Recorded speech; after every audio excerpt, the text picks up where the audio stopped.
Afternoon. Welcome to the 14th Annual Science Symposium. Before we begin, I want to thank the staff and the management of the Center for Performing Arts for allowing us to conduct this event in this beautiful facility. Secondly, I want to thank media, the media department, especially Brian Herman, for producing the CDs that contain all of today's papers, and especially special thanks to Cranston Forte, who's been filming these for Lord knows how long. I want to thank the honor students for their poster sessions, Michael Bowie, Brandy Bellilou, Austin Goodizard, Jocelyn Berry, and Lori Bashan. Thank you very much for those interesting posters. Finally, I want to thank my administrative secretary, Ms. Shauna Brody, for all of her hard work to support this event. This year, students from biology, organic chemistry, and physics submitted papers for our symposium, and I want to acknowledge Dr. Casey Durande. Where are you? And Dr. Jim Doyle for their participation. Thank you.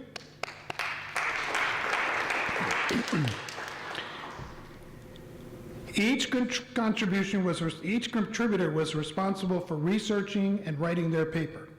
The topics that will be presented today were selected by the organic chemistry students themselves. The format of the symposium will be as follows. I will introduce each of the speakers. They will then have 15 minutes to present their topic. At the conclusion of each presentation, we can allow no more than 5 minutes for questions. Once that's completed, then we'll move on to the next presenter. Our first paper today will be about tuberculosis, entitled White Death, and is presented by Mr. Joey Blackburn.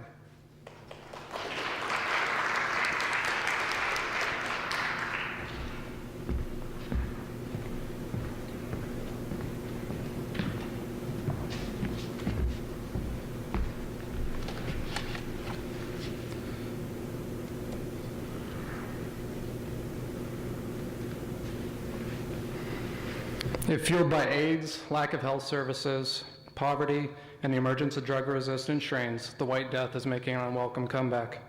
It is estimated that nearly 1 billion people will become infected, 150 million will become sick, and 36 million will die from this disease and worldwide between now and 2020.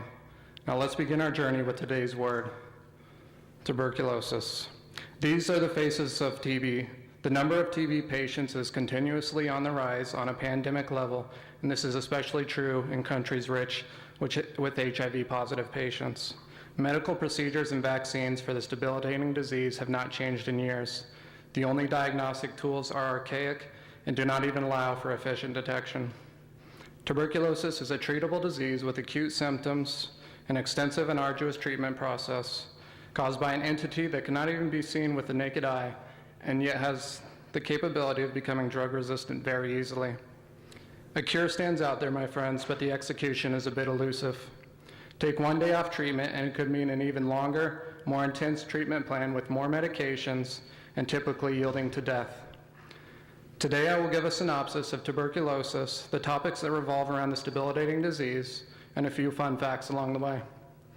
While many of you have never known anyone to have TB, chances are every single one of you either become infected or know someone who will. As a science community, we must come together and become proactive on this disease that affects millions, if not billions, worldwide. Tuberculosis has been around since the ancient times. The earliest known detection of TB was in bison remains dating 18,000 years ago. The earliest known human case was identified in an Egyptian mummy dating to 4000 BC.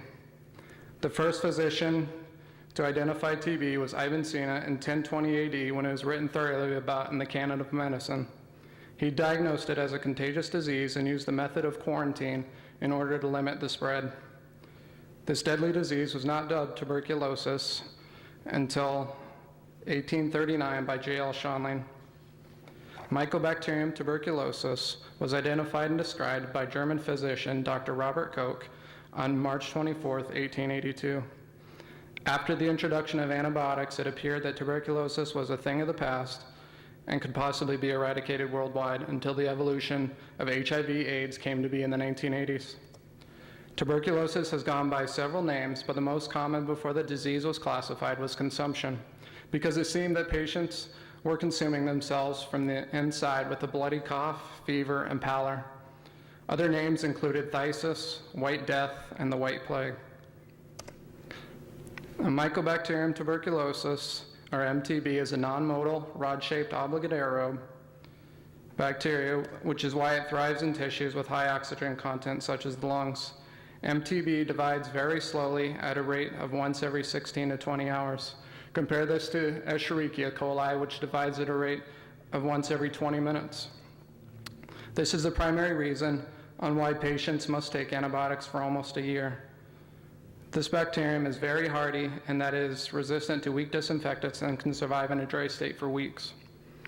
In order to see the bacterium under the microscope, MTB requires the acid vastane, which turns it a bright red color. MTB is classified as an acid-fast bacillus bacterium primarily because the gram stain is weak on the bacteria due to its high lipid content and mycolic acid at the cell wall, which makes it impermeable to the gram stain. It is believed but not proven that MTB jumped from animals to humans when cattle were domesticated and drinking their unpasteurized milk between 8,000 and 4,000 BC. Tuberculosis is a contagious disease that is transmitted when a person suffering from active pulmonary TB coughs, sneezes, or speaks. For example, a sneeze can expel an infectious aerosol of 40,000 droplets that are each 5 micrometers in diameter and hold the pathogenic MTB. The inhalation of just one droplet can cause a respiratory infection and yield either active or latent TB.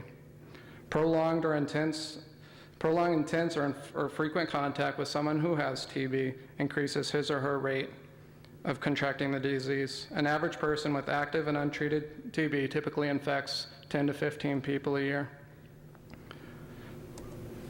Some risk areas that makes people susceptible to contracting the disease are people who use illicit drugs, low-income populations, healthcare workers, ethnic minority populations, and people suffering from immunocompromised conditions.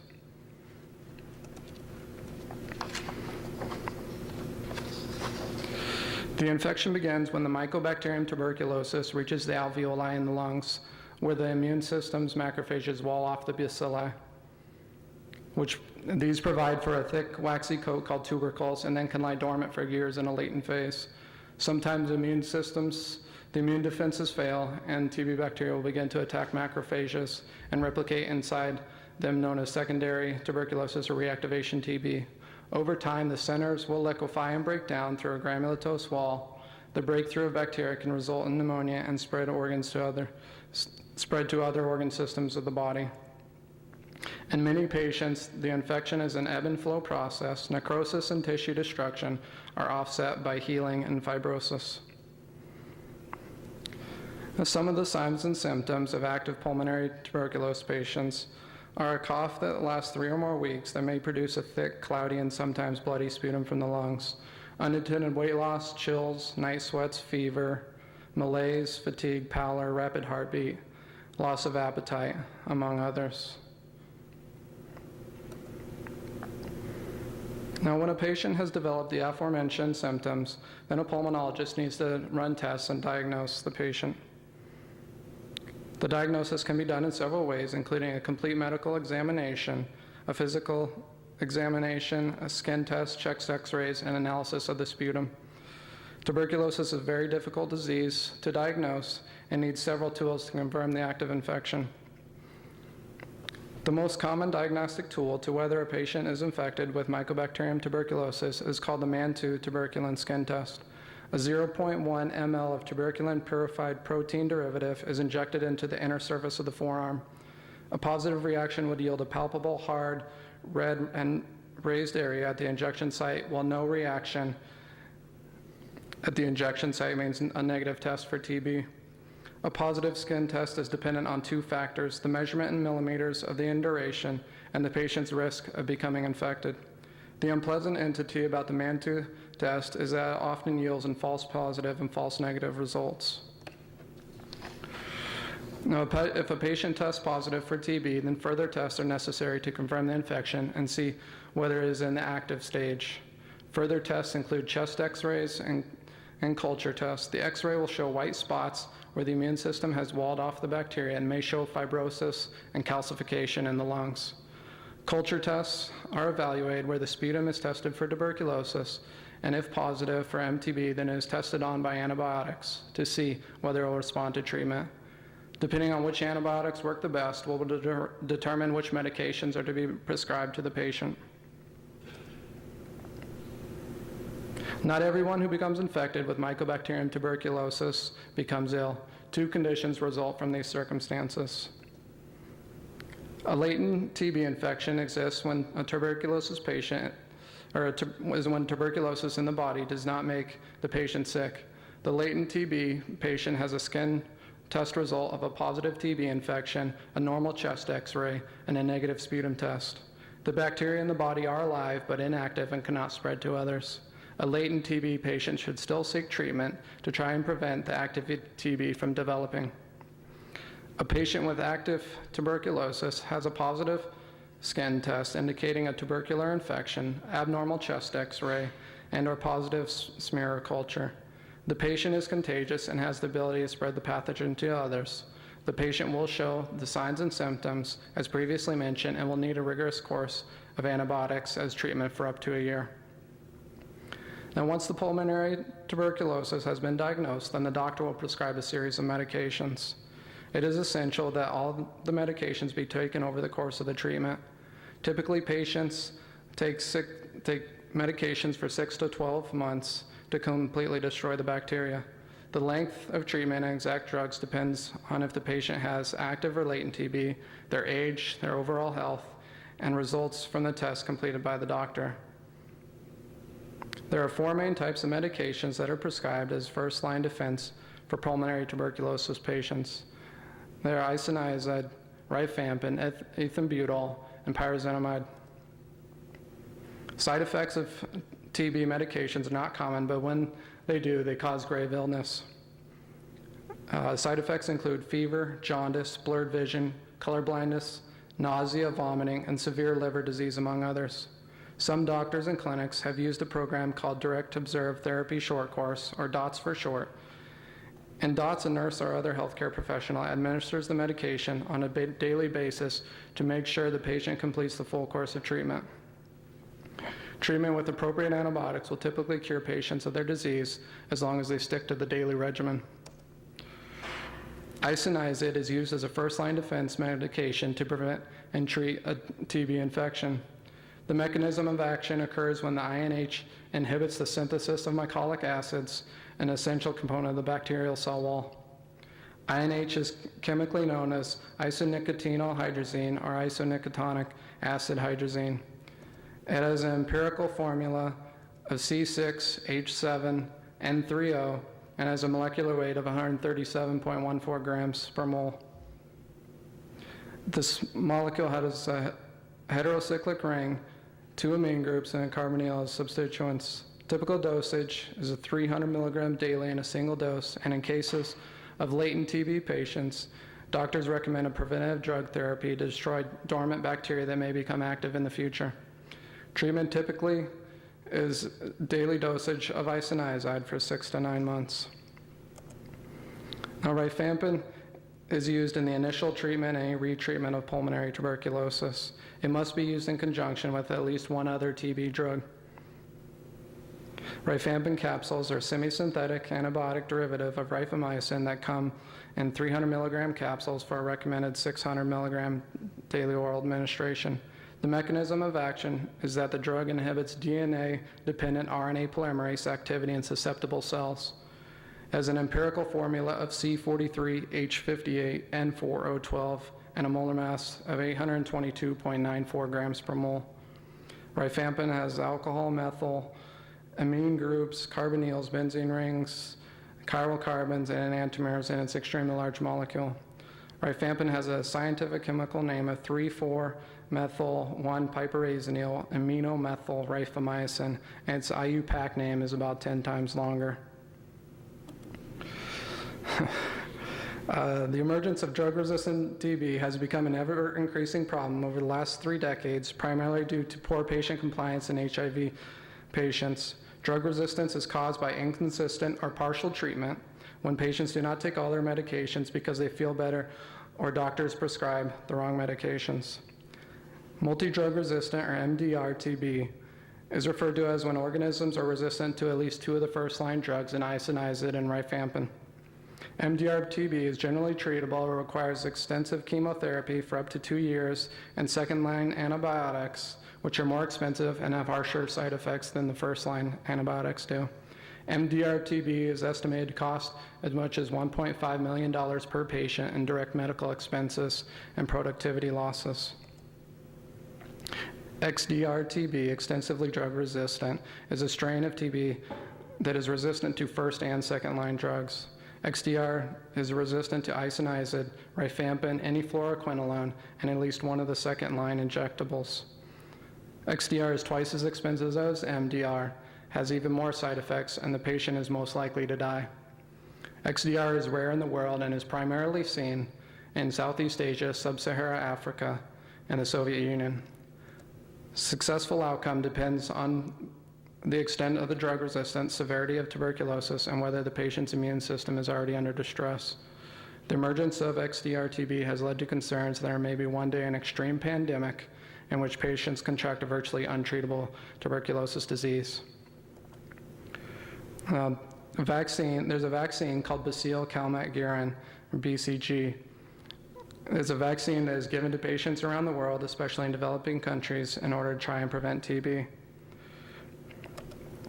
Well, why is it named that, you ask? Well, some guy named Albert Calmette and his partner in crime, Camille Guerin, developed the vaccine in the Pasteur Institute in France in 1919. The vaccine was not used for mass vaccination until post-World War II. BCG has been widely disputed as an effective vaccine in many countries, none more than the United States.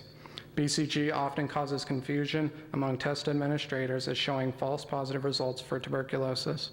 BCG is not recommended in the United States unless patients meet certain criteria, for example, AIDS patients. BCG is prepared from a strain of attenuated live bovine tuberculosis bacillus called Mycobacterium bovis. The following global picture shows the TB incidence rate per 100,000, and according to the World Health Organization in 2006. Tuberculosis is the leading infectious disease, cause of death, and represents more than a quarter of the world's preventable diseases. About 2 million people die from tuberculosis around the world every year, and another 8 million are infected with this deadly bacterium at a rate of 1 per second. The World Health Organization reports that the largest number of new cases in 2005 occurred in the Southeast Asia region, which accounted for 34% of incident cases globally. Africa holds the highest number of deaths and mortality rate per capita, primarily due to lack of resources. The annual incidence rate ranges from 350 per 100,000 in Africa to 41 per 100,000 in the Americas. In 2005, the CDC reported that the country with the highest incident rate was Swaziland, with 1,262 cases per 100,000. India had the largest number of new infections with over 1.8 million. It is estimated that this deadly disease murdered 100 million people in the 20th century. Treating patients who are co-infected with tuberculosis and HIV in a world where 30% of the 40 million AIDS patients are infected is a particular challenge. Tuberculosis is an opportunistic infection that thrives in these patients and is the leading cause of death in AIDS patients. HIV is the single most factor on the resurgence of tuberculosis, especially drug-resistant TB, in the last 25 years. According to the CDC, global reported TB cases has risen from 2.5 million in 1980 to over 5 million in the current day. The most powerful AIDS medications, called protease inhibitors, interact with tuberculosis medications, reducing the effectiveness of both medications. To avoid the interactions, patients have been known to stop taking their protease inhibitors in order to complete a treatment of TB antibiotics. Without immediate treatment, most people co-infected will cease to exist in a matter of months. Those who choose the treatment will typically die from the tuberculosis in a couple of years. Mycobacterium tuberculosis does not care about race, creed, color, sex, religion, or how much money you make. MTB will infect 1 in 3 people, and chances are that you have or will contract the bacterium. Whether the infection becomes active or is walled off and goes into a latent phase is yet to be determined. Tuberculosis is a very serious disease that kills millions every year, and unfortunately is making a comeback in the form of a drug-resistant strain. Patients, doctors, and community officials need to be aware of the consequence of this deadly disease and take proactive action. Now, I've just spoken to you about the many avenues of tuberculosis and what needs to be done, whether you are or will become a scientist, chemist, researcher, pharmacist, or doctor. The White Death is upon us as a drug-resistant bacterium is on the rise and is becoming more and more difficult to cure. The spread of tuberculosis can be controlled, but is up to the infected patient and us as the science community on whether we will take the immediate action and see treatment to the end. So the next time someone sneezes or coughs near you, just remember today's word. And I'm going to open it up to any questions. Yes, George.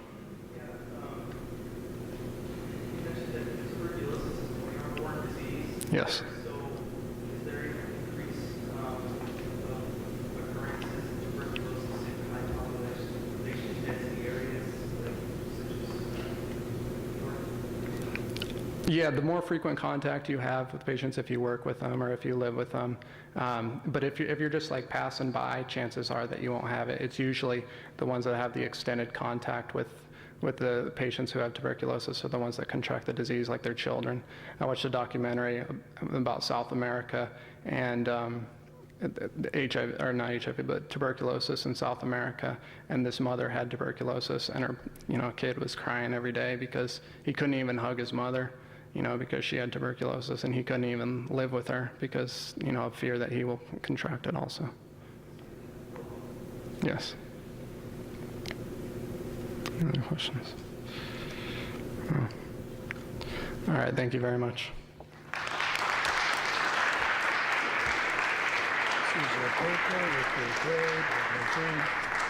Hold on, where's the last? That's my stuff. Okay. Let's do one more thing. I need this. Okay. I just had to say one thing. All right, at the end of our organic chemistry class, a few of us got together and decided to do a little thing for Dr. Mancini. At the beginning of every week, he gave us weekly recipes. So we decided to return the favor, and a few of us got together and came up with our favorite recipes, and I just want to present that to him right now. There you go. Thank you. That's cool. There you go, that's yours. Thank you very much. This is really special, and I'll take a look at all of these great recipes. Next presentation, Obesity in America, Khushbu Dave.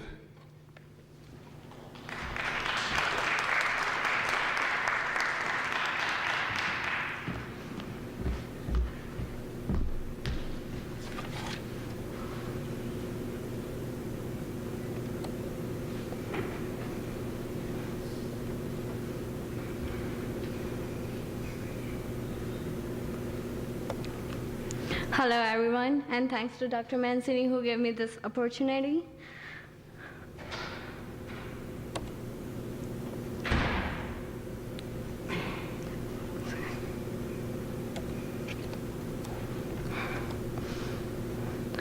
Obesity is a person's overall body weight and where the extra weight comes from. Obesity is a major health problem in America. Obesity versus overweight. They are both different terms. They are not same. Overweight is the extra body weight, which is come from overweight is having extra body weight come from muscles, bone, fat, and water. Obesity is having high amount of extra body fat. However, both terms means that person's weight is greater than what is considered healthy for his or her height. Types of obesity. There are 4 different types of obesity recognized in human body. Type 1 obesity is associated with excess body mass or percent fat. One characteristic of type 1 obesity is poor absorption body fat in particular part in a body. Type 2 obesity is associated with excess subcutaneous truncal abdominal fat, which is android, and it is described by overweight in the trunk, mainly which relating to the abdomen area. Type 3 obesity is associated with excess abdominal visceral fat.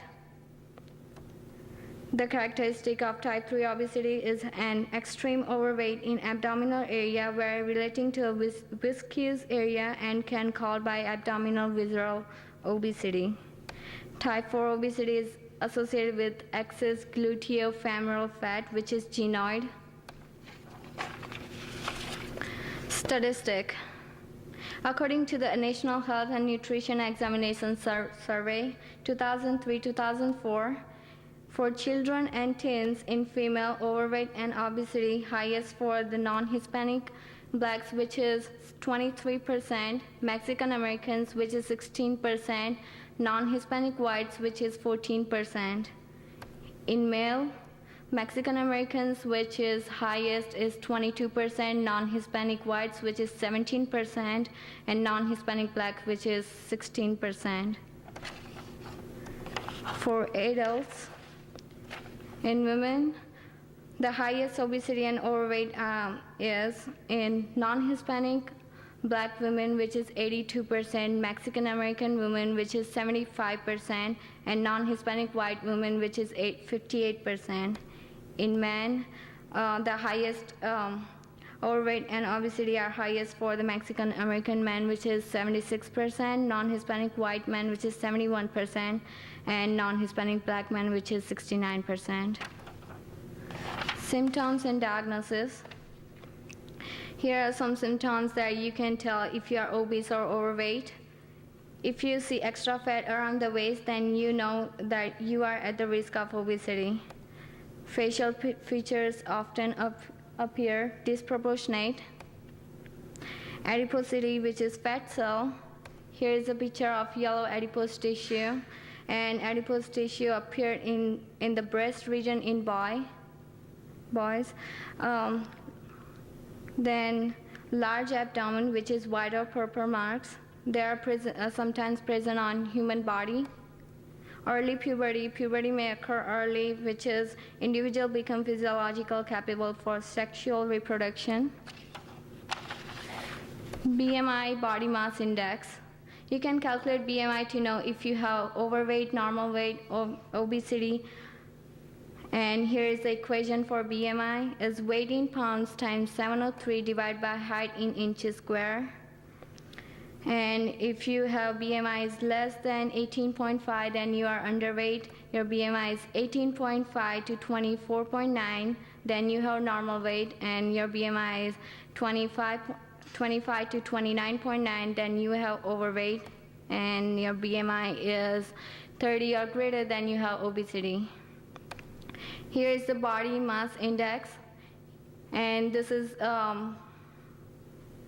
the years 19 to 40, and here's the pound weight in pounds, and here's the height, which give you feet in feet, and here it tells you if you have normal weight, overweight, or obesity.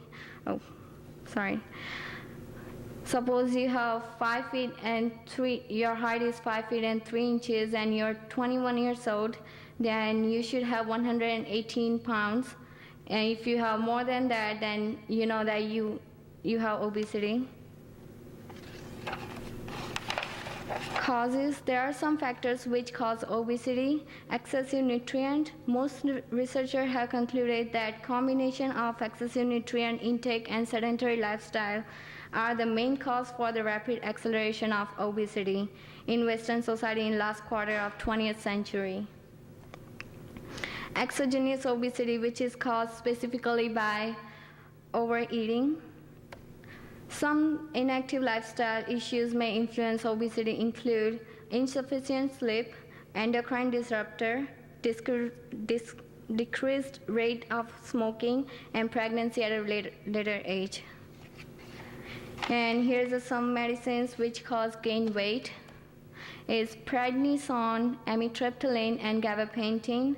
These all medicines can slow the rate at which your body burns calories, increase your appetite, or cause your body to hold on to extra water, which can lead to gain weight.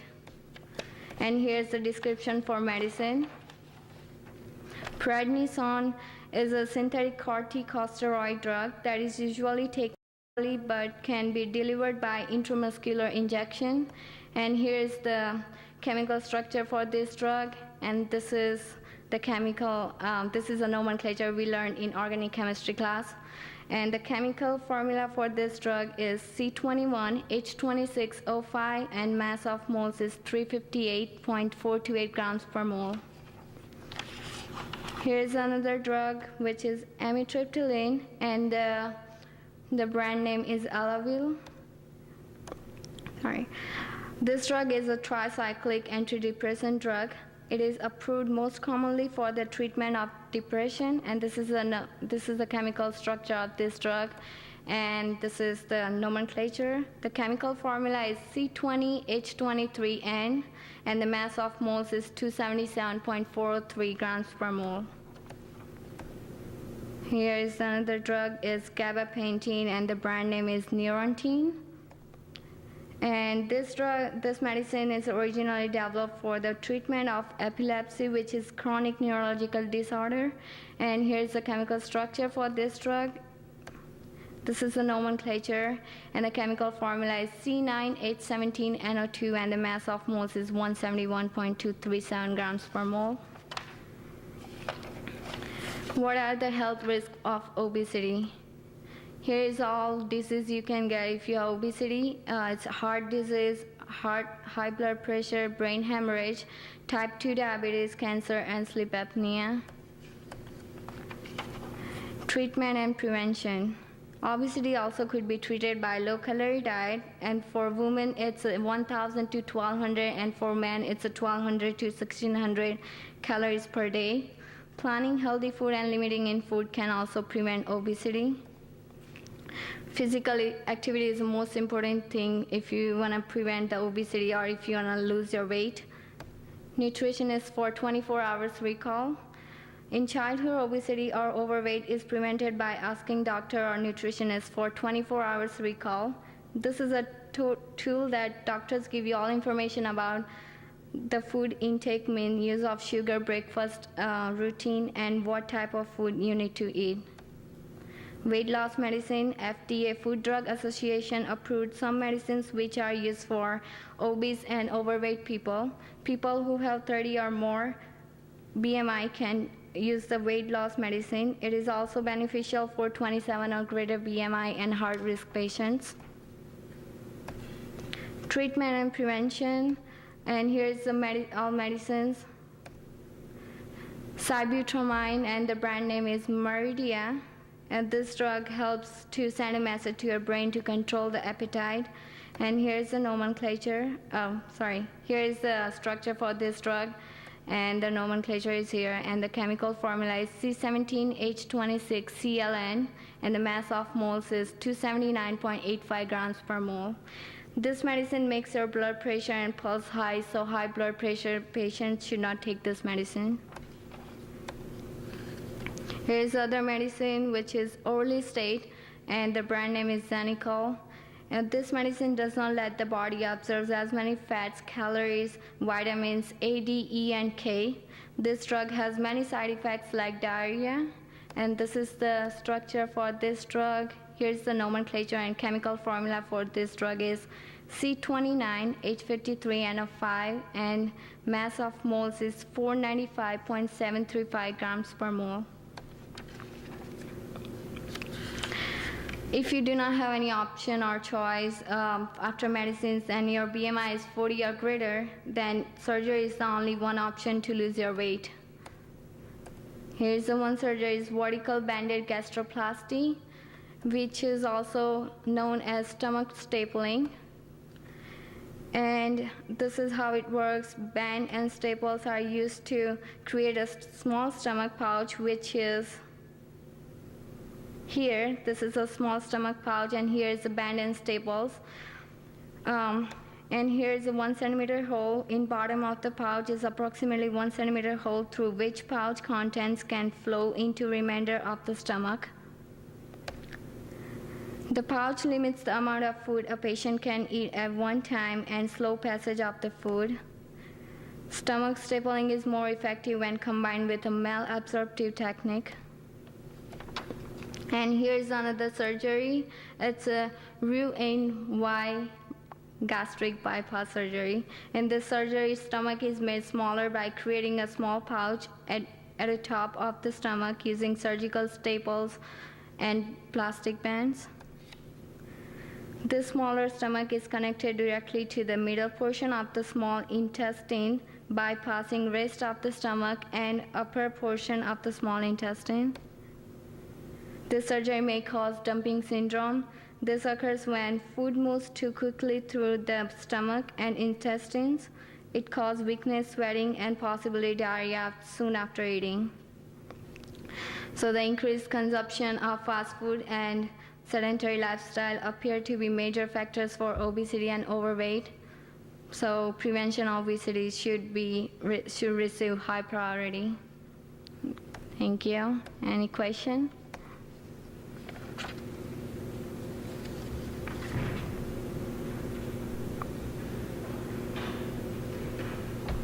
I have a question. Yeah. In the BMI calculation there, Uh-huh. the equation there is a multiplier of 703. Yeah. I'm sorry, what? Well, let me see.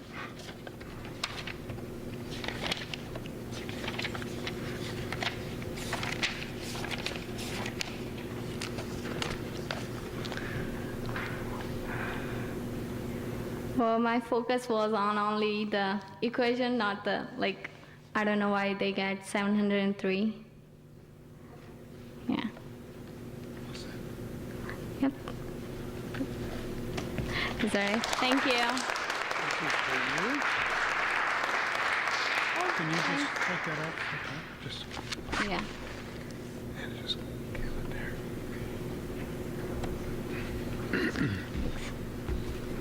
Thank you, Kushbu. Our third presenter today happens to be a person who will have a rare occurrence. In the history of the 14 years of this event, no one's ever presented twice. I want to introduce the man on the picture, on the front page of the schedule, Mr. George Ravello, Phylogeny of Pathogenic Fungi. George.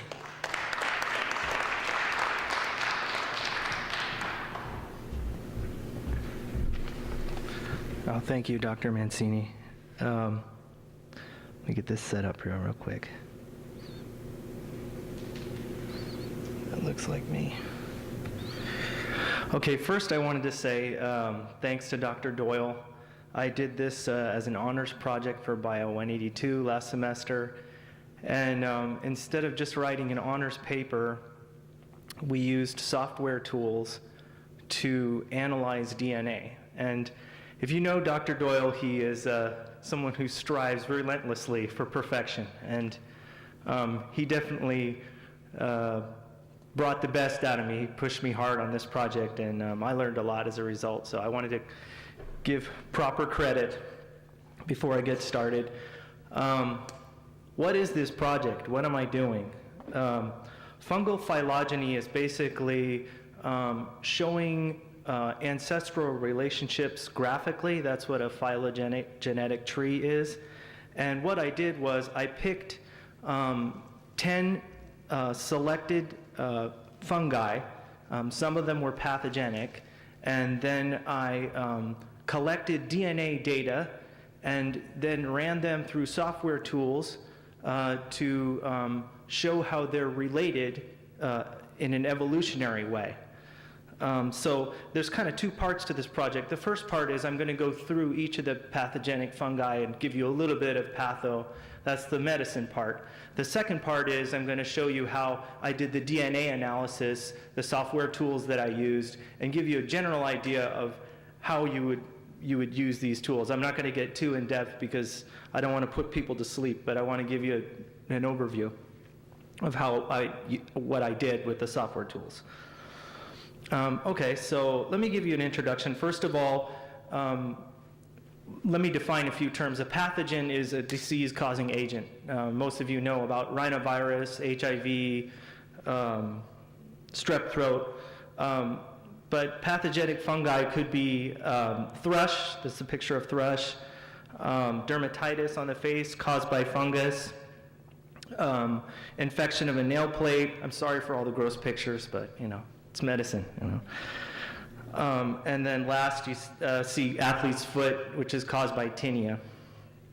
Tinea is also called ringworm. It's not a parasite, it's a misnomer. Ringworm is actually a fungal infection. Okay, so here's my lineup of selected fungi. You can see, let me see if I can use the mouse here. These first 7 are pathogenic, and then these last 3, some of them are actually edible, but I just wanted to pick a group of non-pathogenic fungi to look at for comparison as well. Okay, so first and foremost is Candida. This is probably the most widespread of the pathogenic fungi. Here's a picture of a little baby who has thrush, unfortunately, and it can present itself, usually presents itself with immune-compromised individuals, as most of the pathogenic fungi diseases do. Sometimes presents itself as thrush, sometimes causes systemic infections, throughout the entire body, and then also can also cause vaginal yeast infections. The next is Histoplasma. This is something that you would inhale spores, and then this is a biopsy of lung tissue. A lot of the fungal pathogens are inhaled. Candida is different. It's usually present in a normal flora in a person, but this would be an inhaled spore. Blastomyces, this again would be something that's inhaled. What we're looking at is a really advanced stage of the disease. After it gets into the lungs, it spreads throughout the body and then presents itself in all sorts of ways. Aspergillus flavus is a pathogen and that normally affects the liver, and it's also called aflatoxin, which is Aspergillus flavus toxin. So make sure I say that correctly. It's actually present in a lot of food, but it's regulated by the FDA. They check for safe levels, so you could be eating it and you'd be just fine, but it's just a matter of volume. And it's also used as it can be used as a chemical warfare agent because it is so carcinogenic. This is Malassezia furfur, or Malassezia globosa. It feeds off of lipids, and it's actually, now we know, that is the cause for dandruff. So it's something that you might be familiar with is dandruff, and it thrives off of the oils that you'd find in the scalp. Rhizopus or Rhizopus oryzae is, again, inhaled. You'd find it on moldy bread or old rotting fruit. It's also known as black mold, and also can cause systemic infections. And then here's an advanced stage of disease presenting in the eye. This is a fairly rare one, Nucor indicus. It's usually found in the gut, but again, you'd have to be, experience trauma or be immunocompromised to have a presentation of this disease. Okay, so that's the first 7. Those are the pathogenic ones. And now on to the less threatening fungi. This is Mortella, also known as Morel. Very expensive, used in French cuisine. Hard to find. I think they use dogs to find them, sniff them out. Coprinus commodus, you can find it growing in the garbage or growing on the lawn. It's also called ink cap. If you squeeze it, a black inky substance comes out. And the last one, Calvatia gigantea, is a species of giant edible mushrooms. They can grow up to 5 feet long. People play football with them, but they are totally edible. Okay, so that's the lineup. Now, the next step is taking the genes information, the genetic information from these species, and then analyzing it in a meaningful way. What do I mean by phylogeny? I don't want to be throwing around these big words. Basically, it just means using a graphical tree or using a graphical representation to show ancestral relationships. Why would you do this? Well, if you know that one genus is pathogenic, and you know that a closely related organism is also, you can look around and see what other closely related organisms are also pathogenic. Or similarly, if you have a penicillin that's difficult to culture, maybe a close neighbor would be easy to culture. So this is why you do this sort of thing. This is the reason for all this. Okay, so first let me talk about traditional classification. So before Carl Woese and before we used molecular data to build taxonomies, we classified things morphologically by their shape or by the way that they reproduce. And here's the 4 phyla of the fungal kingdom: Zygomycetes, Ascos, Basidios, and Deuteromycetes. Deuteromycetes was sort of a catch-all category because the way that they reproduced asexually, whereas the other ones reproduced sexually, sorry. And so it was just sort of like a holding bin. Okay, so that's the before DNA analysis classification. And a bit more about phylogenetic trees. This type of diagram might be something that rings a bell, and I think we've all seen the tree of life where, you know, man is closely related to chimpanzee, and this diagram shows that butterflies and flies have a close common ancestor, or I should say they have a common ancestor represented by this node. A node is the junction in the tree there. Whereas you can also see by this diagram that flies and beetles also have a common ancestor, but they're much less closely related. Okay, so now here's the meat and potatoes part. What I did was I used GenBank, which is a database which is run by the NIH, the National Institute of Health. And I typed in my fungi organisms into this database and then pulled out gene sequences from it. And here's some examples of just some generic gene sequences. The sequences that I used were, they were all over 1,000 base pairs long. And so after I got the gene sequences, what I did was I took these sequences and then I put them in an alignment tool. What an alignment tool does, quite simply, is it compares base pair sequences and then gives you a % match. And I'll show you what I mean. So say, for example, we have organism 1. Obviously, this is much, much too short to be a meaningful sequence, but I'm using it as a simple example. And then another organism, you can see how they don't look, you can see there's not a 100% match there. But what the alignment tool would do is it would take into account insertions and deletions and then tell you how closely related the two sequences were. So you see that TA sequence is going to be highlighted, removed, and now you have a 100% match. The alignment tool will take into consideration all those insertions and deletions it had to remove, and then that's how it marks, you know, say for example, if I have human DNA and chimp DNA, and now I've got a 90% similarity. And there are different tools that do this alignment, so it kind of depends on how you decide you're going to compare these sequences, what sort of algorithm that you use to compare them.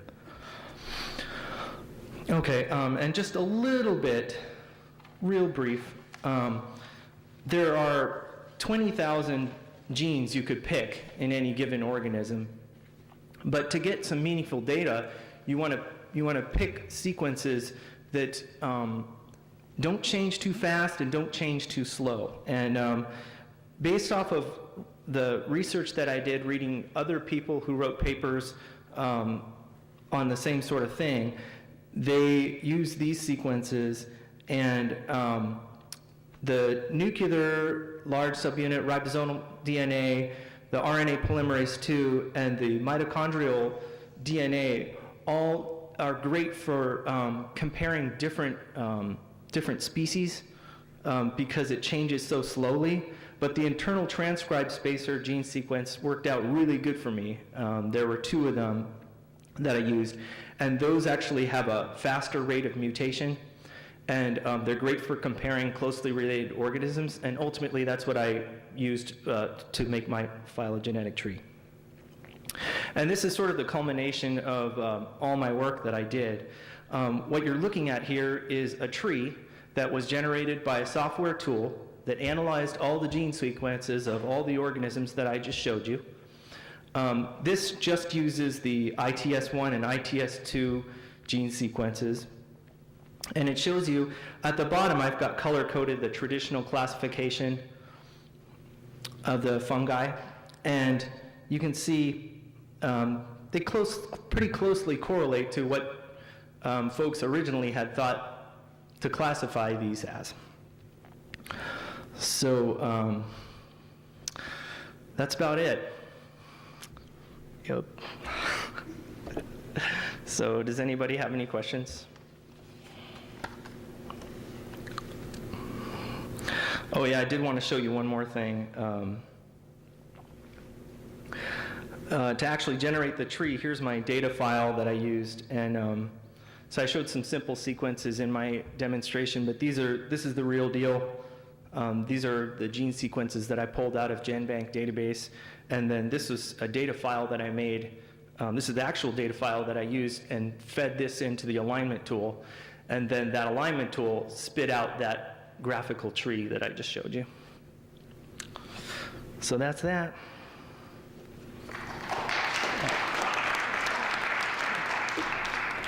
Go ahead, Dr. Adair. I was just curious, did you run any other gene sequences to see if there were any different at all, or Yeah, that's a great question, and let me speak to that a little bit. First of all, when I started doing searches in GenBank, I would get 24,000 hits. So I was like, okay, so the first job was to narrow it down. Second of all, some of the sequences that I used yielded base pair, it was just too short. So the sequences were like maybe 100 base pairs long, and you'd run the tool and you'd get a tree that had totally meaningless data.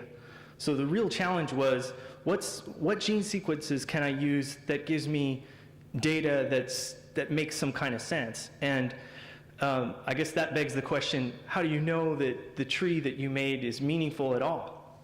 And it's not good enough to just say, well, I compared it to the current taxonomy. That's not good enough. So basically, 2 ways you can do that. One of them is look at the research that other people have done and see if your trees look about right and fit in with what other people have come up with. And secondly, if you add new organisms to your tree, does it blow up, or does that model hold? So there was definitely a lot of tinkering around trying to find out what gene sequences gave fruitful results. All right. Thanks.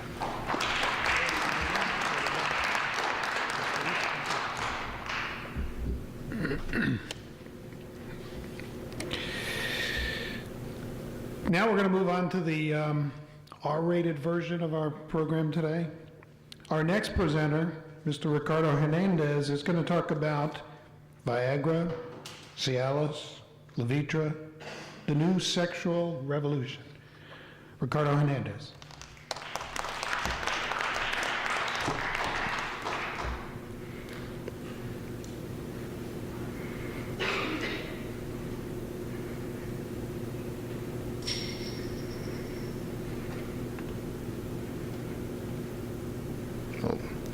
not showing the picture, but all right. Well, my presentation here is on the erectile dysfunction drugs, Viagra, Cialis, and Levitra. We can say that the era started in 1983. Before that, people thought that erectile dysfunction was something psychological and to do with your mind. So I mean, they didn't see any problem physically. So they always people who had that ED went to psychiatrists and tried to fix those problems. In 1983, there was a urologist convention in Las Vegas, and one of the physicians by the name of Giles Brindley, he just got up and just pulled down his pants and injected himself and got an erection. So I mean, it was something, everybody was shocked because he just, in front of everybody, just pulled down his pants and did that. So after that, they started to study more on saying that it was something physical. So that's when it started, the research started for the drugs for that. You can see here, I have a picture of a penis here. The main parts, like the corpora cavernosa, that's like a cylinder that fills up with pressure blood. So when someone has an erection, it just pressurized blood goes into that and starts, it gets hard and stuff. The other part is the corpus spongiosum. That's like its main purpose is to act as something to protect the urethra, so it doesn't get pinched when the corpus cavernosa expands. See how it works. It's not sure. When a man becomes aroused, the arteries leading to the penis, they open up, so blood can enter it quickly. And the ones leaving the veins leaving the penis, they get smaller, so it'll stop the blood flowing out of the penis. Let's see.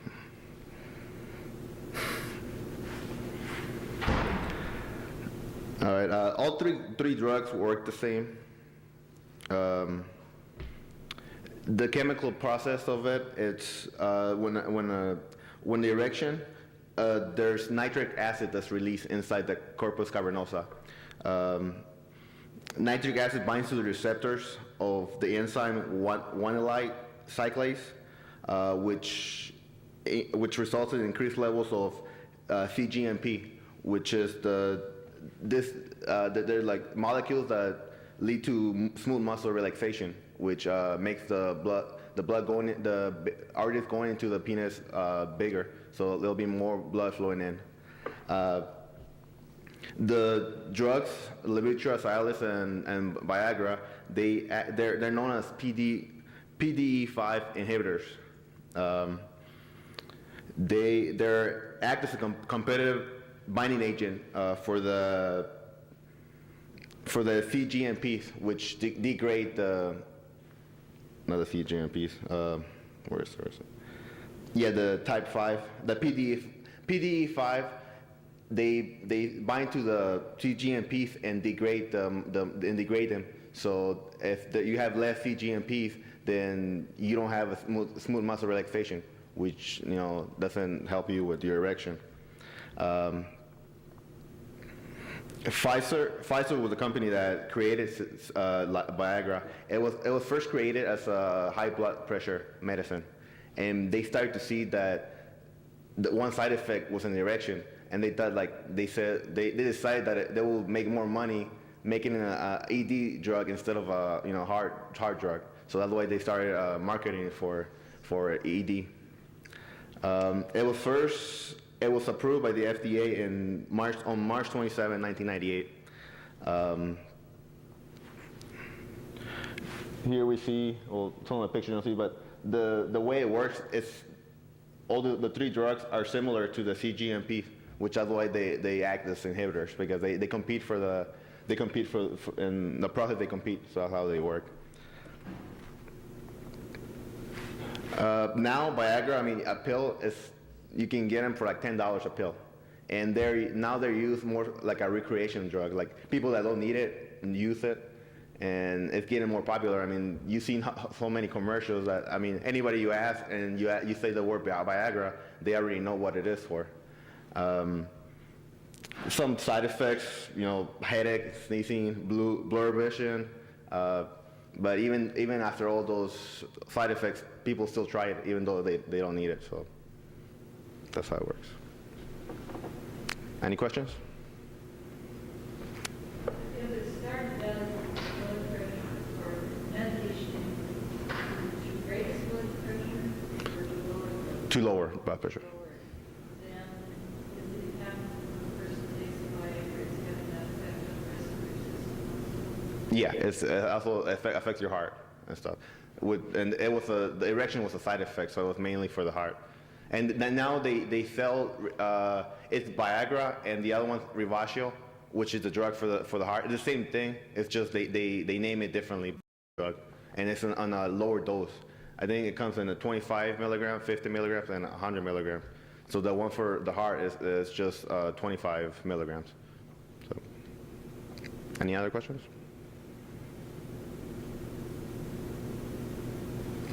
All right, thank you. Thank you. I don't know where. Okay, this is for you.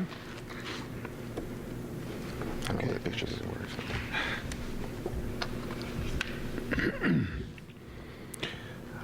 Our next presentation is Marinol, an effective alternative to marijuana, presented by Aaron McCullough.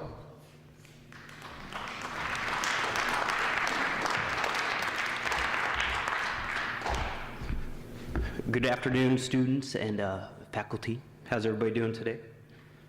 Good? All right? No? All right, my topic today is going to be about Marinol, an effective alternative to marijuana. Or is it? So, what the heck is that? Let me change that up.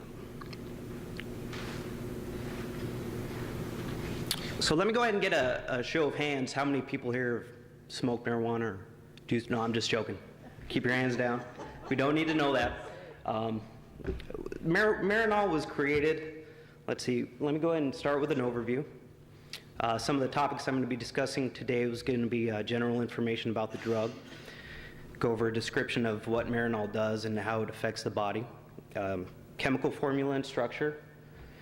Going to look at the clinical trials and studies that were conducted by the researchers in the development of the medication, drug interactions with other medications that are common for individuals who may be needing to take Marinol, and then precautions, and follow that up with a conclusion.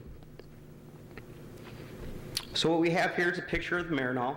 It's the round capsule there, not the cigarette-looking thing. I think they call that a joint or something. Medical marijuana already exists. It's called Marinol. It's a pharmaceutical product that is widely available through prescription, and it is only available through prescription. It comes in the form of a pill and is also being studied by researchers for suitability via other delivery methods such as inhalers or patches. But as far as we know, they have it only as pill form.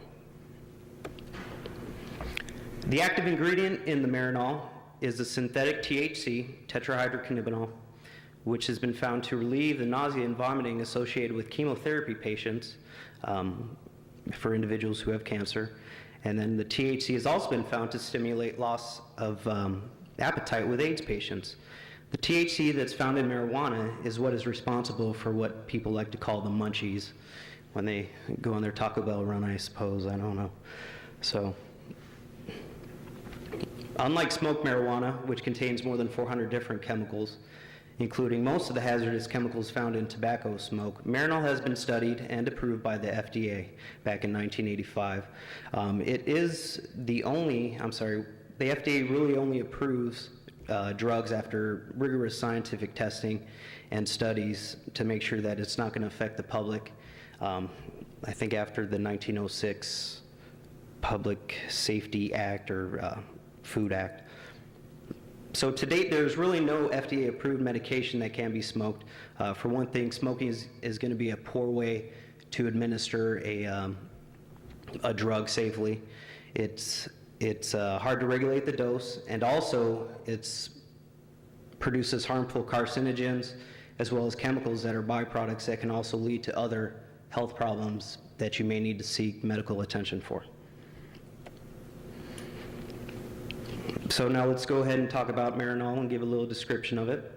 Marinol is going to be the brand name of the medication, and its active ingredient is called dronabinol, which is a synthetic THC. It is a type of medicine that is called a cannabinoid, and within marijuana there are many different types of cannabinoids that are present within the medication. THC is just one of 66 that have been discovered to have an effect on the physical body. Marinol is manufactured as a gelatin capsule containing synthetic THC and sesame oil. I don't know why they use sesame oil, but I believe it had to do something with the degradation of the medication as it broke down. It is taken orally and is available in 2.5 milligrams, 5 milligrams, and or 10 milligram dosage. It is used for cachexia, which is weight loss in AIDS patients, and also nausea and vomiting in cancer chemotherapy patients. Little continuation of our description of Marinol. The active ingredient, the dronabinol, is a synthetic version of the naturally occurring compound known as delta-9 tetrahydrocannabinol, which is THC. This delta-9 THC stimulates appetite and reduces nausea by binding to special receptors that is found within the nervous system of the body. The delta-9 THC is going to be the main ingredient for most of marijuana's effects. Right here we have the chemical formula and structure. The chemical name was dronabinol, and the structure is going to be, the chemical name is going to be 6-AR trans, 6A78, 10A tetrahydro, 6,6,9 trimethyl, 3-pentyl, 6H-dibenzo, BD, pyrin 1-all. So for the individuals who just got done with OChem 2, we can kind of see where, let me see if I can get where's it at? Right here we see the trimethyl group. Here's 2 on the 6 carbon, and then on the number 9 we have the last methyl group. We have the pyranol, which is the cyclic, heterocyclic ring here with the oxygen replacing a carbon. We have our pentyl, which is going to be on the number 3 carbon, which is right here, the C5H11. And then the alcohol, based on the structure, is going to be the number 1 starting carbon, on the number 1 carbon. The molecular weight is going to be 314.47 grams per mole, and the chemical structure is C21H30O2. Looking at some of the clinical trials and studies for the cancer patients, they conducted a study of 454 patients with cancer who received a total of 750 various malignancies, and that's what they conducted on on individuals who had different malignancies, which is, I believe, different types of cancer structures. Malignant, obviously, is going to be a tumor that's cancerous, I believe. On the 454 study, 302 patients showed a reduction in nausea and vomiting spells. That is nearly 2/3, or 67% of the patients that showed improvement, which is a somewhat high number. Now, in the clinical trials and studies for the AIDS patients, they conducted a 6-week study of 139 patients who had acquired immunodeficiency syndrome, otherwise known as AIDS. And they also had appetite loss associated with weight loss. And what they found is once those individuals began a regimen of Marinol, there was a statistically significant improvement in appetite compared to the placebo, which is just a sugar pill used as a non-control within the study. The reduction in the nausea led to the trends of the improved appetite and body weight and mood as well. They were allowed to continue that and continue to show increase in body weight as well as mood. Now we're going to look at some of the drug interactions. It may be a little difficult to see due to the color. On the left-hand side, we have the concomitant drugs, And some of the drugs that you'd be taking, and if you were taking Marinol, some of the effects that you would see, say for amphetamines such as cocaine, methamphetamine, things of that nature, you would see additive hypertension, tachycardia, possibly cardiotoxicity. Tachycardia is going to be an increase in the heart rate, and hypertension is going to be high blood pressure. The atropines, antihistamines such as Benadryl and anticholinergic agents. We saw another additive or superadditive tachycardia and drowsiness.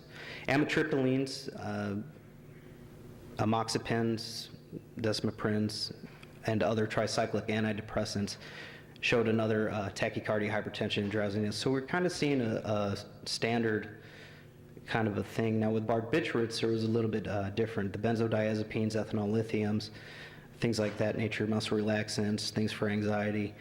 They showed an additive drowsiness and CNS depression, which was kind of strange. Well, not necessarily.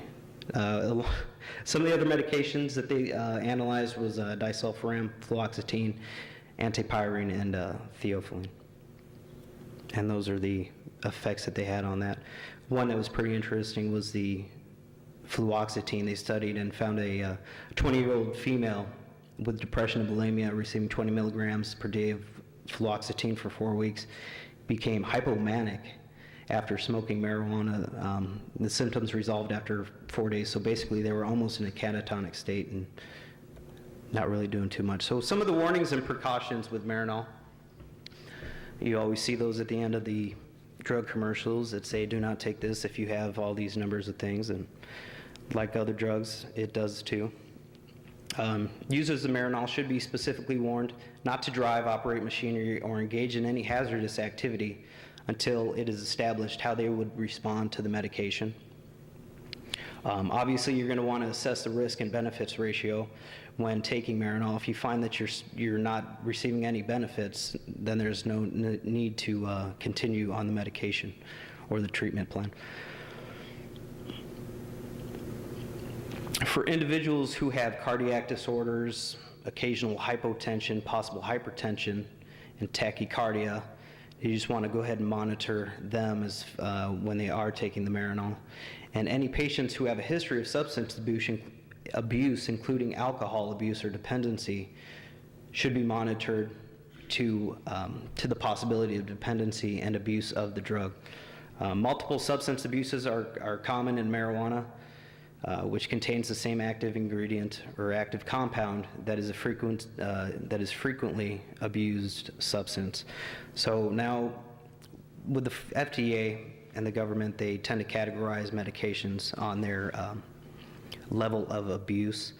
You have your class 1 narcotics that show no medical purpose. Those are going to be your cocaine, your actual marijuana, and things like that nature, heroin, and other drugs. Now your C2s are going to be other medications like oxycodone, Oxycontin, which are derivatives of heroin, the opiates, stuff like that. Now Marinol was in that category for the longest time when it first came out.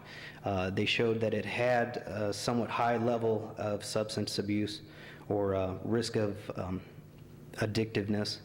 And after further studies, they have now classified it as a C3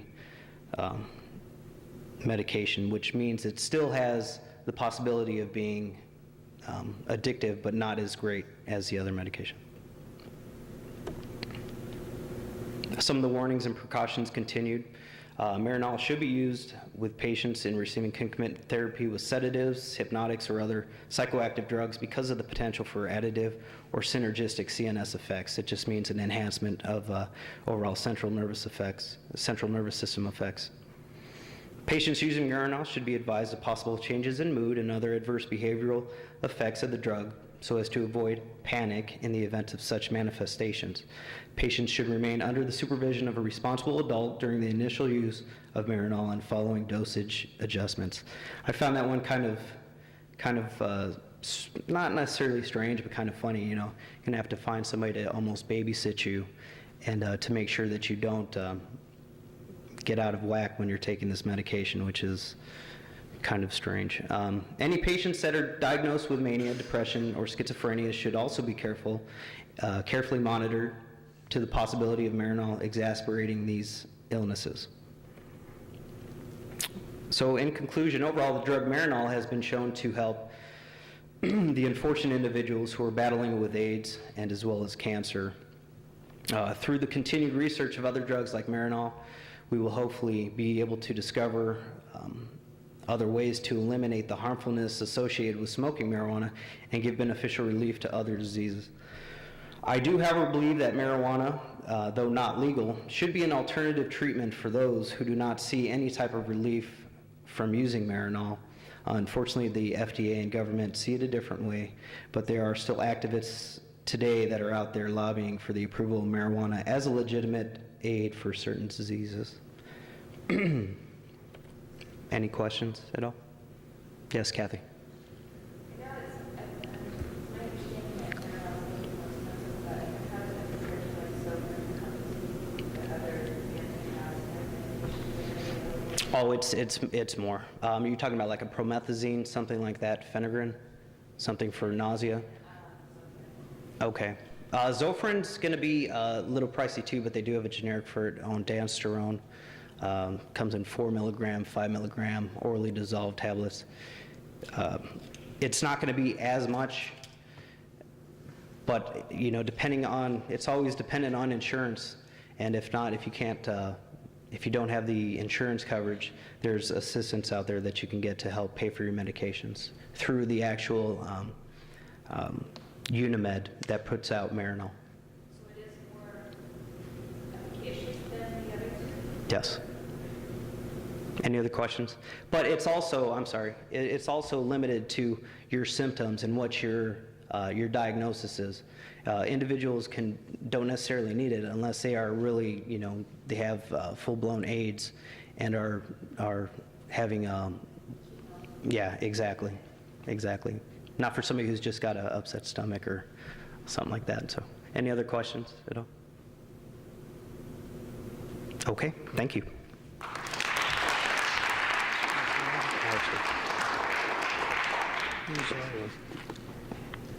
All your stuff? All right, thank you. Thank you.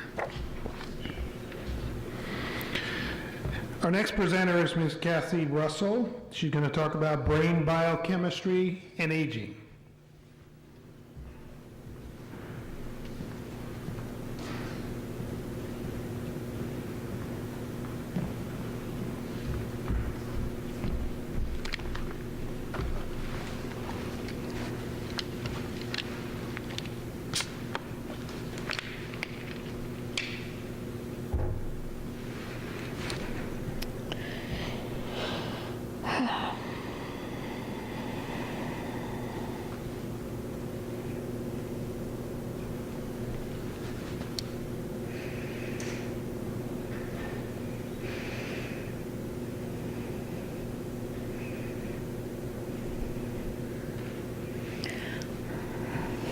Hello, everyone. I want to thank my fellow students and Dr. Mancini for giving me the opportunity to speak to you today about a very important subject, brain health. I have pages of sources and would also like to mention the work of Dr. Reiko, the editor of Reiko Integrative Medicine, and Dr. Ammon, the author of Change Your Brain, Change Your Life, a PBS presentation. And I am presenting brain biochemistry, aging, mind, mood, and improving brain function. Several age-related diseases, prevention and slowing down of the aging process, theory of disease process, neurotransmitter involvement, probable antioxidant activity in the prevention of damage to the brain, and classes of therapeutic drugs used for treatment of symptoms are examined. Steps that can be taken now to ensure that your brain remains healthy and vibrant your entire lifetime will be discussed. Your brain is involved in everything that you do. how you think, feel, act, and how you get along with other people. It heavily influences the type of person you are, your character, personality, and intelligence. It is the hardware of the mind. When your brain is healthy and functioning well, you tend to be focused, happy, relaxed, loving, effective, and doing well. When your brain is unhealthy and not functioning right, you tend to become distracted easily, are sad, anxious, angry, not as effective, and have trouble in your life. Your brain is the most complicated organ on earth. It is estimated that we have 100 billion nerve cells and more connections in our brain than there are stars in the universe. Information in your brain travels at about 268 miles per hour. And on average, you lose 85,000 brain cells per day if you don't take care of your brain. With some preventative measures, you can dramatically slow down that aging process. Also, your brain is very soft. It is the consistency of soft butter, tofu, or custard, and it is housed in a hard skull with many sharp bony ridges. Brain injuries matter. They damage the brain and ruin your life. Improving brain function is important to everyone. It is necessary to avoid the following, which interfere with brain function: drugs, alcohol, toxic fumes, head injuries, lack of exercise, lack of good sleep, chronic stress, smoking, too much caffeine, and negative thinking. The worst thing that you can do for your brain is inhale organic solvents. The following things can be done to help brain function: lifelong learning, a healthy diet, vitamins and fish oil, exercising, enough quality sleep, social connections, being around people that are good for you, positive thinking, gratitude, focusing on what you love in your life, and making love is good for your brain. Some debilitating diseases connected to aging are Parkinson's disease, depression, Alzheimer's disease,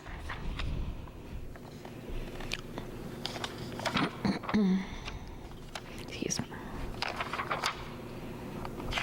I am going to cover the theories for each of these diseases, but I only have time to review one disease, Alzheimer's disease, and treatment and prevention. Parkinson's disease, theories of cause. In the case of early onset of the disease, less than 40 years of age, genetic factors are suspected. Environmental factors become increasingly relevant in late onset PD, which is 50 years of age or older. The environment in Parkinson's disease, the causes of PD are probably both genetic and environmental factors. Dopamine neurons may be selectively vulnerable to environmental exposures early in life or even during pregnancy. Early exposures to neurotoxic events or chemicals reduce the number of neurons in critical areas of the brain, such as the substantia nigra, to levels below those needed to sustain function in the face of the neuronal loss associated with advancing age. The severe neurodegenerative changes that underlie PD may be the result of additive or synergistic effects of multiple exposures. Toxic environmental factors. Models have identified an association between PD and at least one of the following environmental risk factors: rural residence, farming, well water drinking, exposure to pesticides, and long-term occupational exposure to copper, iron, lead, and manganese. Another example is exposure to iotrogenic Parkinsonian. It's caused by drug agents that can produce the side effects and symptoms similar to those seen in Parkinson's. Depression. Depression, like chest pain, is a symptom of many different causes: chronic stress, relationship problems, financial losses, head injury, drug abuse, low thyroid, chemical imbalances, and even grief. There are often different areas involved. The stress diathesis model of illness emphasizes that significant emotional, social, and environmental antecedents, such as the loss of a family member or manic or professional disappointment, as well as genetic and acquired vulnerabilities, are clearly involved. With repeated depressive episodes, the central nervous system dysfunction increases, as manifested by hypercortisolemia, decreased restful sleep, and increased arousing sleep. The biochemical impact of states of depression may be stored in neurons via changes in the activity of gene transcription factors and neuronal growth factors. The common final pathway is the biochemical imbalance of biogenic amines or neurotransmitters and their relationship to their respective receptors in the brain. Potential effects on neurotransmitters include impaired synthesis, increased breakdown, and increased pump uptake, with consequent alterations in neurotransmitter levels. Successful pharmaceutical approaches to treating depression involve correction of these altered transmitter levels and of neurotransmitter receptor interactions. Then we come to Alzheimer's disease, which is a progressive disease that affects the brain and can result in loss of memory, loss of ability to think and speak clearly, loss of ability to perform everyday tasks, and changes in behavior. There are many forms of the disease. One is sporadic SAD. 90 to 95% of the AD population has this form, and the average onset is around 60 years of age. Familiar FAD, 5 to 10% of the population has this form, and then there's rounded out by Down syndrome and dementia pugilistica, which accounts for the small percentage remaining. Risk factors for the disease are if a family member has it, history of a head injury, alcohol consumption, smoking, heart disease and stroke, sleep apnea, cancer, obesity, diabetes, ADD, depression, exercising less than twice a week, no regular lifelong learning, frequent hair and manicure appointments, probably due to poor ventilation. Theories of cause. Diabetes. People who have diabetes type 1 don't produce enough insulin, a hormone that makes it possible for glucose to enter your cells. People with type 2 diabetes produce enough insulin, but their cells resist the hormone's action and fail to take up enough glucose. There is a correlation between high blood sugar, and blood vessel damage. Insulin resistance in the brain before type 2 diabetes develops. The brain becomes less responsive to insulin resistant. If the level of insulin in your bloodstream remains high, the brain takes measures to slow down the transport of insulin across the blood-brain barrier, reducing the amount in the brain and making less glucose available to nourish brain cells. Excessive insulin in the bloodstream may trigger increased production of beta amyloid protein. The beta amyloid builds up in the brain and forms clumps, amyloid plaques. Excess insulin may be responsible for brain cell failure to clear beta amyloid, and excess insulin can cause inflammation. Another theory is oxidative stress to neuronal components, mitochondria, in brain cells. Mitochondria are the tiny energy factories of our cells. If they are damaged and become non-functional, then there is less energy available for our brain cells to use, which results in a lower rate of metabolism or in a normal but limited usage of this energy to sustain the cell. Another is genetic component, family history, FAD, with the onset around 40 to 60 years of age, and then Down syndrome, which is average onset around 40 years of age. Treatment of Alzheimer's disease. Pharmaceuticals. Classes of drugs used are acetylcholinesterase inhibitors, JAK, to increase the level of the neurotransmitter acetylcholine, Acetylcholine is critically important for memory function, formation, and retrieval. Another class is MAO-B inhibitors, which act to increase the level of important catecholamines, especially dopamine, which are decreased in AD. It also inhibits oxidative deamination, thereby reducing neuronal damage. Another is hormones. Estrogen has antioxidant properties that protect the neuron from oxidative stress. Estrogen also enhances glucose transport in neuronal tissue, which may be impaired in AD. Finally, estrogen stimulates the production of several neurotransmitters whose deficiency characterizes AD. Next, DHEA and/or pregnenolone, both neurospecific hormones and precursors to estrogen, are also useful. DHEA levels have been shown to be consistently low in patients with AD. Pregnenolone has been found to be a powerful memory enhancer, and a study has demonstrated improved memory with that use in the elderly. Preventing Alzheimer's disease. Intensive exercise increases the cerebral blood flow and the production of nerve growth factors. Cognitive exercise, mental training, increases dendritic sprouting and promotes CNS plasticity.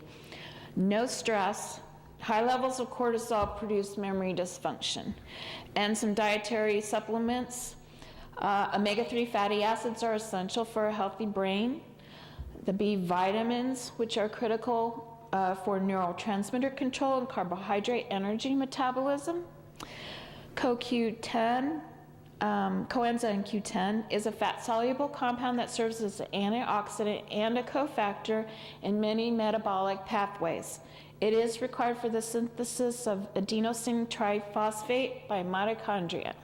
Ginkgo increases microvascular circulation, scavenges free radicals, and helps improve concentration and short-term memory in patients with AD.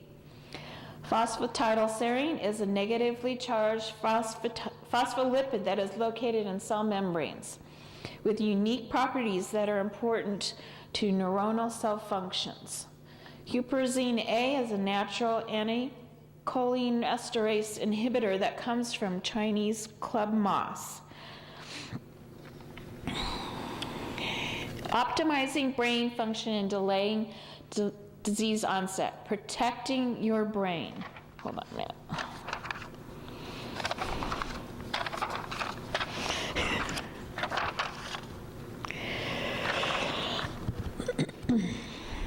By avoiding head injuries, for instance, wearing your seatbelt, driving a safe vehicle, wearing a helmet, avoiding neurotoxins such as alcohol, drugs, nicotine, too much caffeine, toxic fumes, and some medications such as pain and anti-anxiety medications are bad for your brain.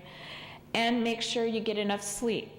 Good nutrition is essential for healthy brain function.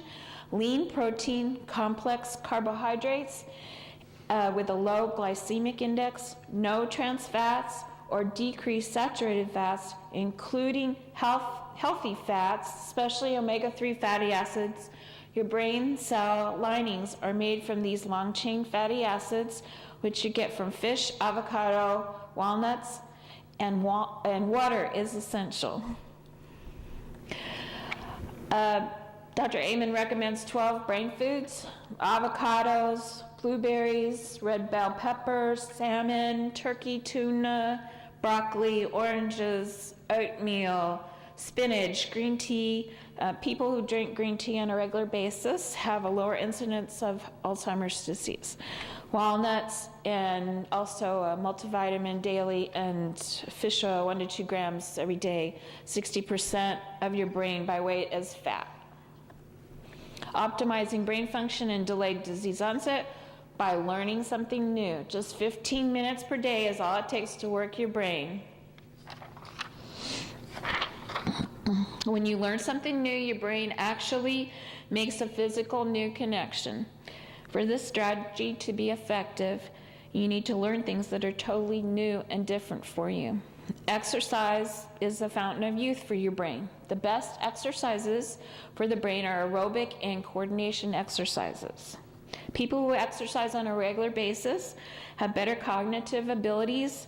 They think better, their concentration is better, and their memory is better. Exercise boosts blood flow to the brain. It also boosts growth factors in the brain that help you grow new neurons. The brain continues to make new neurons throughout life. There are many strategies that you can use to prevent disease and to keep your brain healthy starting today. Success is a healthy brain. Failure is often a result of a brain gone wrong. It's never too late to change your brain and change your life. You can delay the onset of the disease if you start early. Does anybody have any questions? Yes. I'm not sure if this is related to your topic, but you know, we hear all the time that drinking alcohol kills billions of brain cells. Right. Is that true? Well, it promotes oxidative stress, so it's not delaying aging, it's increasing the aging process, so it's hurting you. Yes? I was wondering in your reading, if you saw anything relating people taking anti-inflammatories for arthritis. To me, I've seen some articles that indicated this actually helped delay Alzheimer's. They had taken anti-inflammatories. Well, inflammation is bad. So in the respect that anti-inflammatories help reduce inflammation in your body, it does. I would not say that they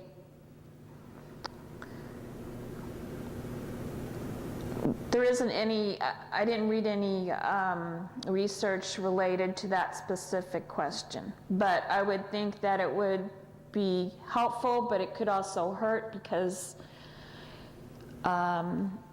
it is a medication and you are changing some pathways in your body by changing different inhibiting things. So, but the inhibiting or decreasing inflammation is good.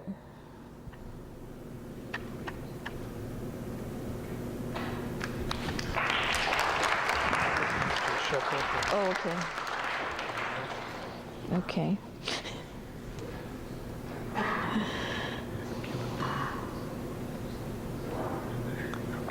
Okay. No, thanks.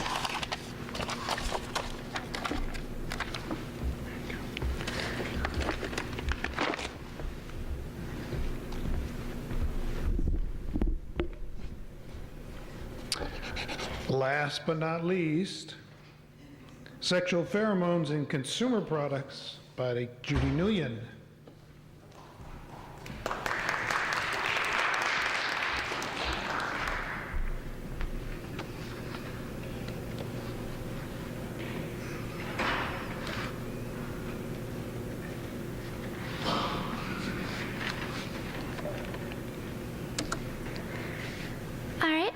Pheromone is a chemical that is produced by an organism that it uses to signal its presence to other members of the species.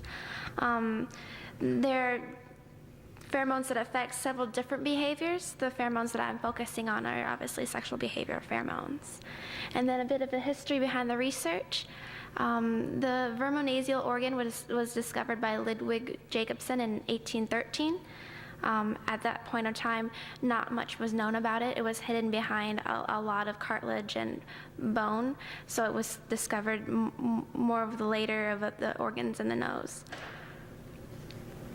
The first pheromone to be identified was Boibicol by Adolphe Butenandt in 1959. He had secreted it was a silkworm moth's pheromone. It was used by female Star Trek males. Later in 1986, George Petrie and Winifred B. Cutler announced that they had discovered the existence of pheromones in humans. Though there had been talks before because we had the same organs that the mammals did, there was no significant research until then. But what they had provided the proof that men and women emitted pheromones, and those pheromones could be extracted, frozen for over a year, and then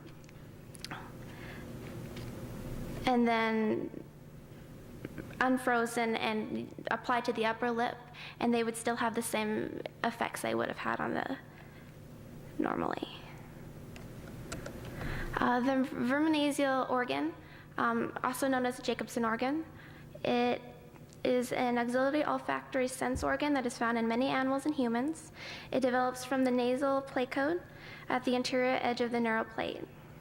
It is a chemoreceptor organ, which is completely separated by the nasal cavity during the majority of the time, being enclosed in a separate bony or cartilaginous capsule. There is no evidence that true verminasial sensory nerves connect this organ to the brain. That's why some people believe that it's dormant in humans.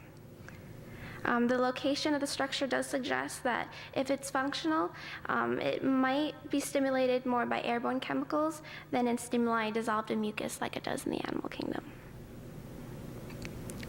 Studies of the human genome indicate that the gene that is essential for verminasial neuron function in other species is not functional in humans, apes, and other old world primates. The olfactory bulbs in which the VN nerves normally project in mammals are also not identified in humans, raising additional questions about the true function of the VNO organ in humans.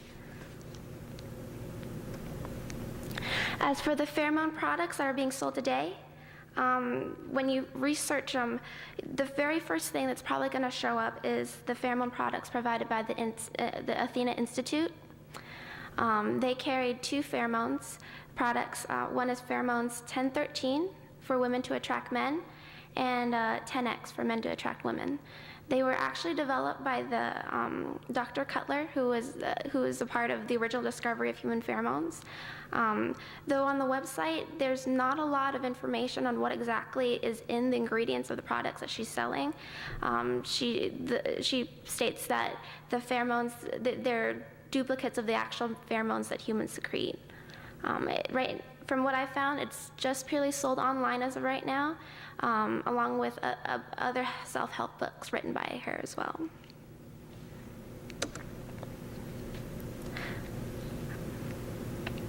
Primal Instinct is a product by Field 21 Incorporated. It was launched in 2001. Again, like all the other pheromone products that you're finding today, not many companies are open on what exactly you're buying. They do, however, claim that androstenol and cupulins are active in their products that are targeted for women to attract men, and androstenone is in their product for men.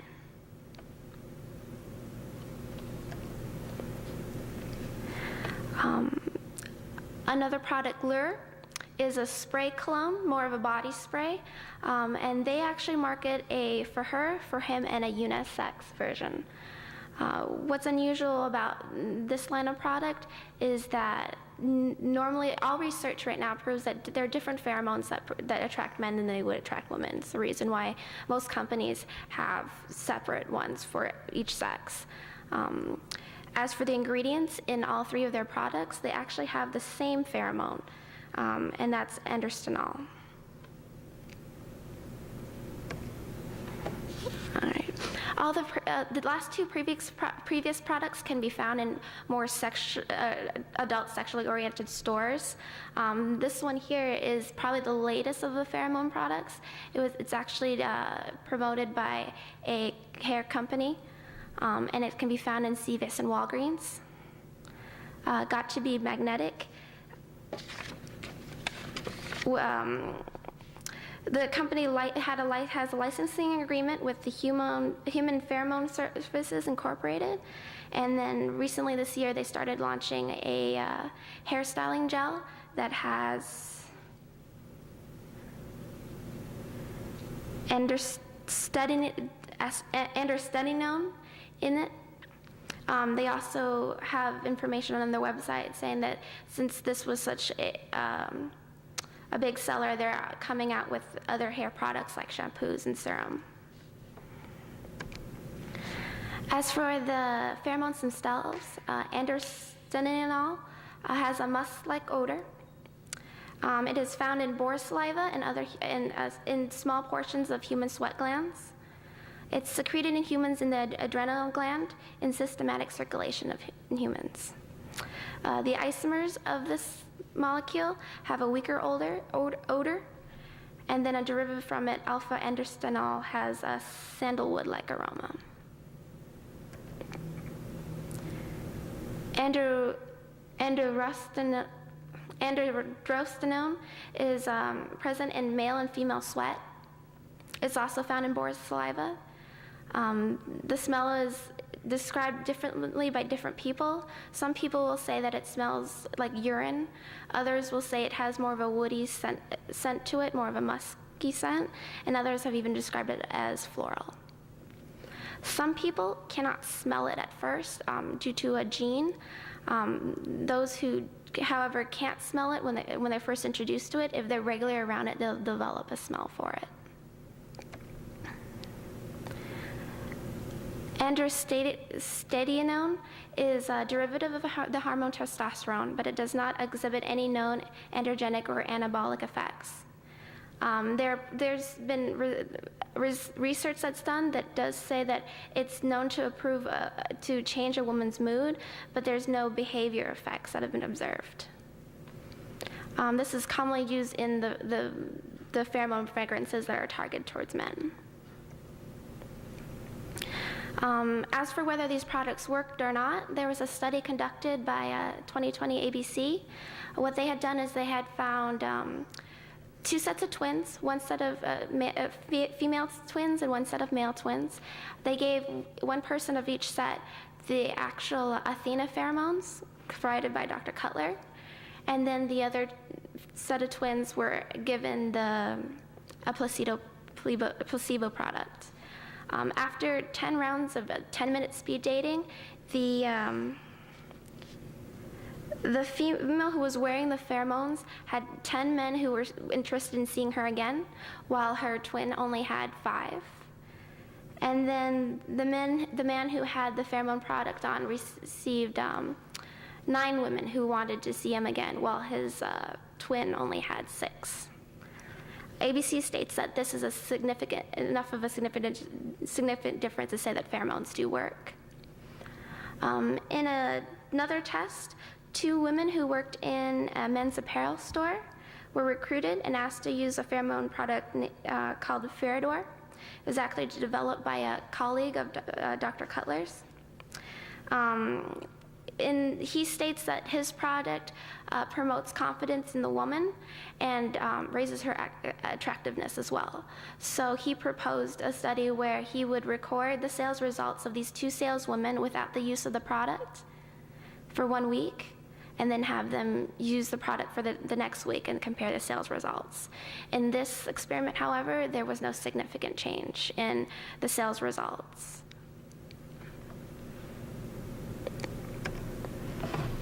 All right, are there any questions? Go ahead. Yeah, I was wondering, you mentioned that there were a couple different studies to measure whether or not fragrances have any effect, whether they're effective. Have there been any scientific studies done, like an MRI scan of the brain or anything like that, to show that there's any significant change? Not that I've found. Right now, it looks like the MRI, the physiological evidence isn't really quite there. I focused on the commercial products and if they were using it here, but there have actually been tests where the cupulins was secreted from female vaginas, and they took some from women who were ovulating and others one who were not, and they had men smell them and rate how attractive he thought that woman was. And there was a significant difference. Like females who were ovulating were rated more attractive even though they never saw them. There's also studies done with strippers that when they are ovulating, they do receive more tips than when they're not.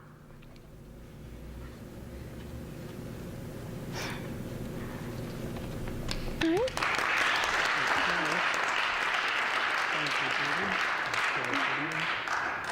Okay, there you go. All right, thank you.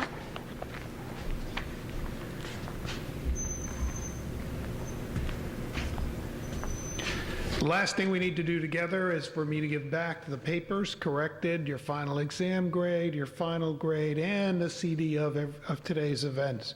So what I'd like to do is, as I call your name, please come up this side. I'll give you your stuff, and then you can exit on that way.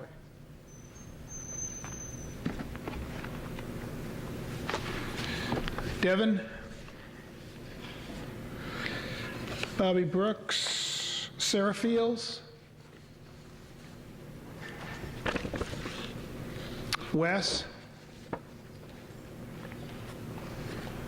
Oh, there's Devin. Devin, there you go. Your grades. By the way, you have to look inside your paper to see your grades, so.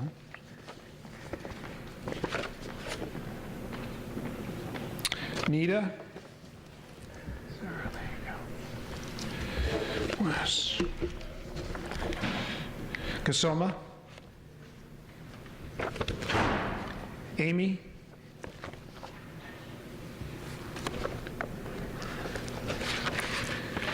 Sunja. Ashley. There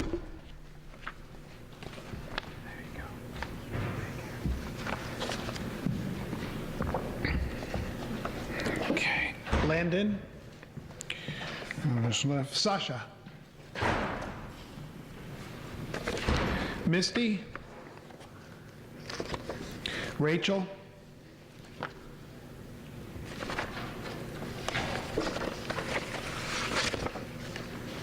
Sahar.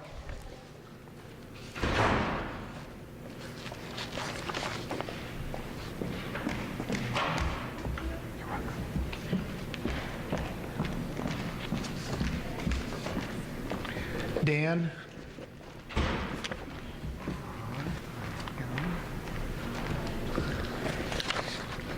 Sophia.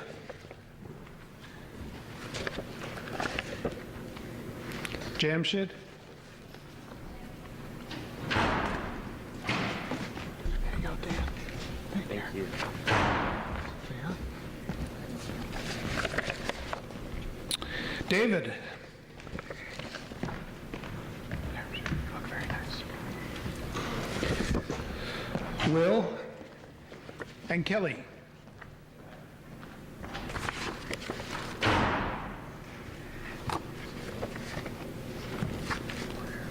David. He's been really sick. He's been eating drum. It's okay. Give him my best. Well. Okay, that concludes this afternoon's presentation. Thank you to all the presenters.